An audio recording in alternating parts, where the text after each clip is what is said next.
Now listen carefully to the conversation and answer questions 1 to 4. Hello, sit down, please. Thank you. Now, you are a new patient, aren't you? Yes, that's right. Okay, so I'd better get some basic details down first. Right, we'll start with your name. Martin Hansen. Do you spell that S-O-N or S-E-N? Hansen. Okay, and you're a first-year student? Yes, I am. Study in? Electronics, actually. I hope you enjoy it. Thanks. And your address? 2805 Hesperian Avenue, Hayward. 2805 and Hesperian. Yes, that's Hesperian. Hayward, Hayward. And your phone number? 734-246-55. 734-26455. No, you got the 6 and the 4 the wrong way round. It's 24655. Huh? Sorry, right. And, when were you born? The 15th of June, 1986. Here in New Zealand? No, I was born in Sydney.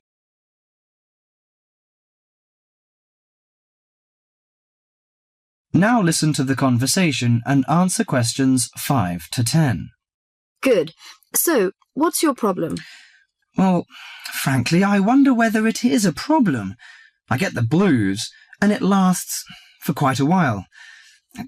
I don't know how to... Yes, we all feel sad or get the blues now and again.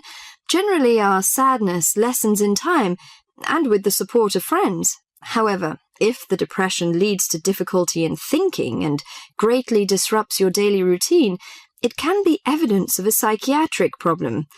What do you feel exactly? I always feel sad and worthless. I find it hard to fall asleep and wake up early in the morning. How long has it lasted? Nearly half a month. Do you feel fatigue or loss of energy? Or you may have lost interest or pleasure in usual activities? Yes, sometimes. At first I thought I could overcome it by myself, but I failed, and I'm so glad that you came here. It seems that you are suffering mild depression from your symptoms. Depression?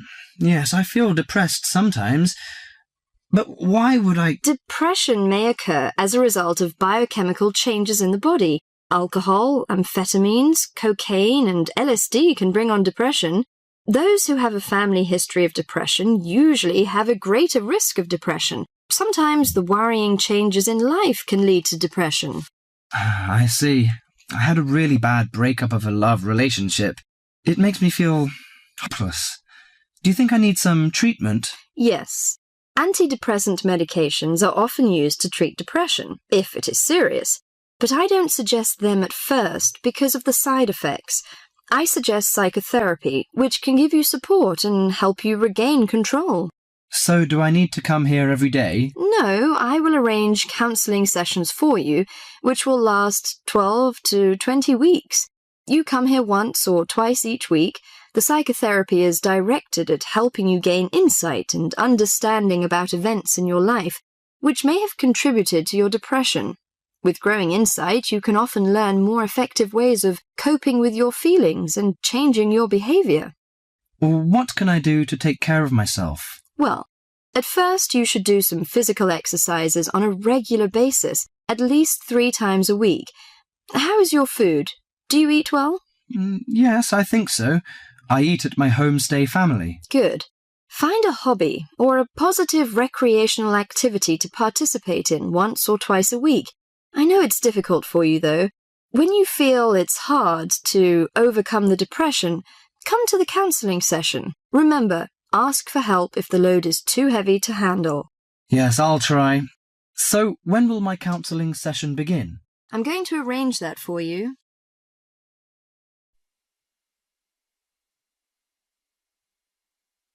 As you listen to the first part of the interview, answer questions 11 to 13. For these questions, there are 4 alternatives: A, B, C, and D. Decide which alternative is the most suitable answer and circle the correct letter. And now, let's hear what Mr. Gold has to say about kicking the habit of smoking. It was connected with wanting to change your life and your desire to become an actor. Is that right, Mr. Gold? Yes. So, can you tell our listeners a bit more about how you managed to give up? Well, I enrolled on a variety of evening courses where I found I wasn't able to do the warm-up sessions. Bending down to touch my toes made me breathless. Even though I hated to admit it, the problem wasn't so much my sitting around all the time, but my 15 to 20 a day smoking habit. If I'd been able to limit myself to 3 or 4 cigarettes a day, there'd have been no problem, but I was seriously addicted. And I'm talking about waking up at 3 a.m. dying for a cigarette, or, in the days before 24-hour shopping, driving across London at night to buy a packet of cigarettes when I ran out. But above all, my addiction meant making sure I never ran out, at the expense of everything else, including necessities. So, what did you do? The thought of all my past attempts to give up just wouldn't go away. This was something that had constantly been on my mind, especially first thing in the morning with the chest pains, coughing fits and headaches, not to mention the frequent colds and throat infections. But I couldn't imagine life without smoking. I also enjoyed my life, but the thing I longed for most was to escape the trap of a job I was bored with. I knew what I wanted, and I understood something else too. This time, I was going to keep my little plan a secret.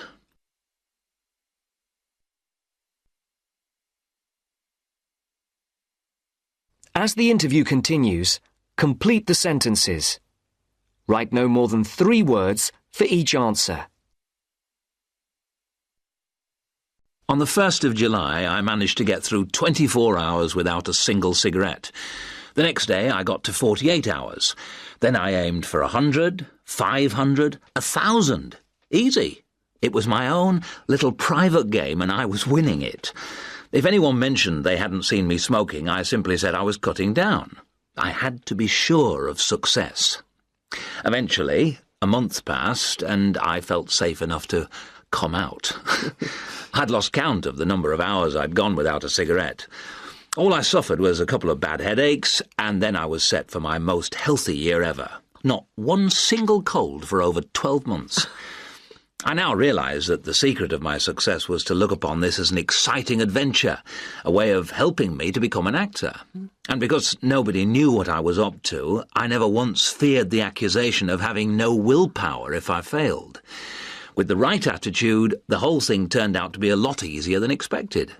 I finally did get into much better physical shape, go to drama school, and become a professional actor. Very interesting indeed. I'm sure we all wish we had Mr. Gold's determination. Well, thank you very much, Mr. Gold. And I hope our listeners will learn from the experience you and our other guests have talked to us about today, and perhaps find their own road to success.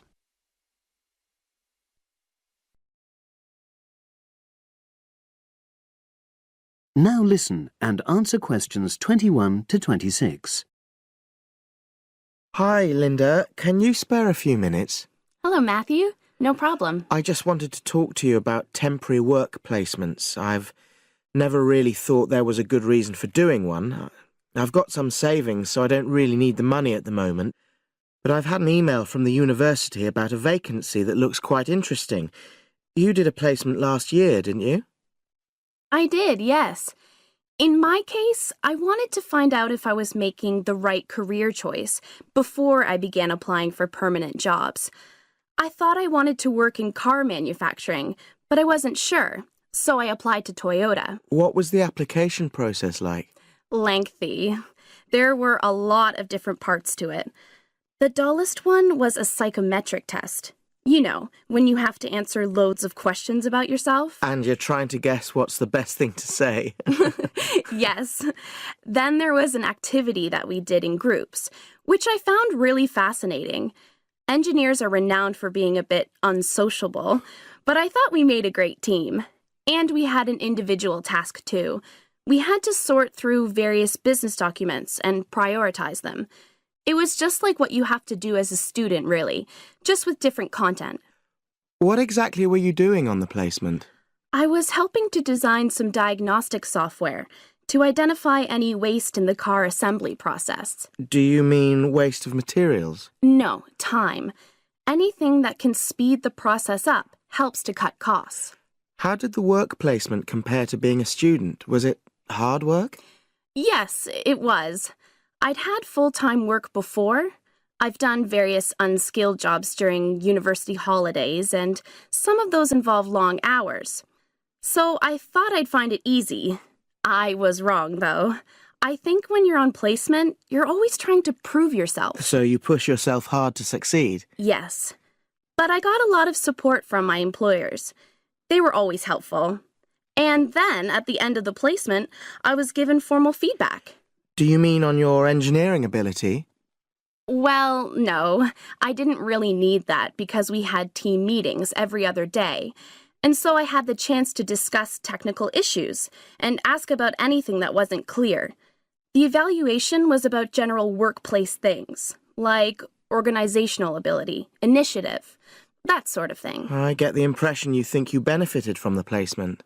Well, the best thing is that they've offered me a job for next year. Depending on my exam results, of course, but still. A permanent one? Yes. But apart from that, I learned so much. The industrial environment was much more demanding than the academic one, so my general skills improved, like time management, meeting deadlines. And on the technical side, I learned new software packages, like MS Project. Well, I think you've convinced me that work placements are worthwhile, but while you're here, can you give me advice on something else?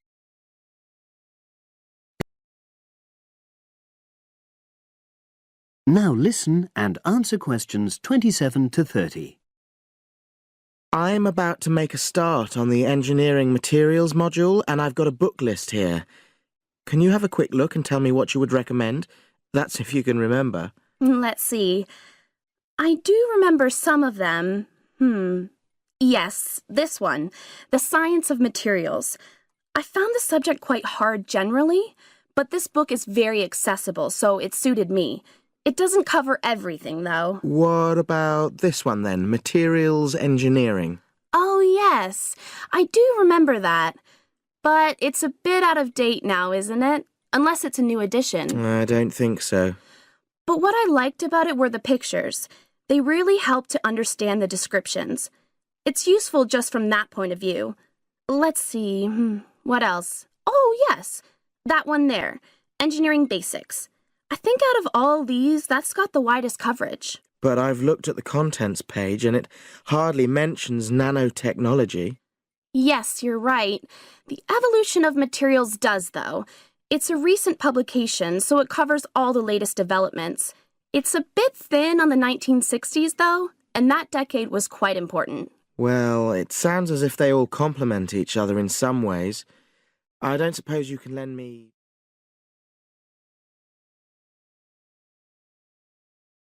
Now listen carefully and answer questions 31 to 40. Welcome to Orientation Week. This is the Physics School session, and we'll welcome Professor Smith, the head of the school, to introduce you to the tutorial system. Welcome, Professor Smith. Thank you. You may have noticed life at university is totally different from that of school. For you, tutorials are an important part of the teaching program. Tutors are the primary contact between undergraduate students and the school. A tutor is the student's personal tutor as well as their academic tutor. Tutorials for physics undergraduates consist of 6 students who meet each week with their tutor for at least 50 minutes. For radiographer students, tutorials will normally consist of a group of about 10 students who will meet fortnightly with their tutor for a period of at least 50 minutes. In the first semester, the tutorials are during weeks 1 to 11. For semester 2, they are during weeks 14 to 24. Everybody involved is expected to be present and on time, and the tutor will also be available in week 12 and 25 to discuss problems that arise during revision, but attendance by students is optional. Now I'm going to introduce to you the stages and activities of the tutorials. The induction period is from week 1 to 3. I know that a significant minority of you experience culture shock during your first few months at university, and the important function of this stage is to identify students who are having difficulty integrating into the academic program. In particular, tutors should check your attendance of lectures, tutorials, laboratory sessions, and this sort of things. Tutors also help you tackle work in a systematic and effective manner. Stage 2 begins from the 4th week. Some tutorials of this period are to be devoted to discussion or going over the students' lecture notes, but approximately 50% of tutorial time is to be devoted to coursework. You should finish the weekly homework assignments of 2 hours duration with at least 50% involving written work. At least 8 homework assignments during the year should involve answering problems set on coursework. The written work collected by the tutor should be marked within a week of handing in, and generally the assignments should be graded. The 3rd stage starts from week 8 till the 10th. During this period, math and 4 core physics programs are included. The majority of tutorial time should be devoted to work which supports the lecture programs and laboratory work. At least 60% of homework assignments should involve written work. The assignment may involve writing an account of or notes on a specified range of topics. The written work should also be marked and graded. Short oral presentations by students should be included. They are possibly on general physics topics or essays. The last week's personal development planning is a structured and supported process. The primary objective for PDP is to help you to become more independent and confident, self-directed learners and encourage a positive attitude to learning throughout life. It is undertaken by yourselves to reflect upon their own learning, performance and achievement, and to plan for their personal, educational and career development. Finally, if without evidence of good reason you miss more than 2 sessions during a semester, or if the tutor is not satisfied with your progress, the matter must be immediately referred to the program director, who will normally issue formal warning, verbal and written. This will inform you that your place at university is under threat of withdrawal if no improvement is made.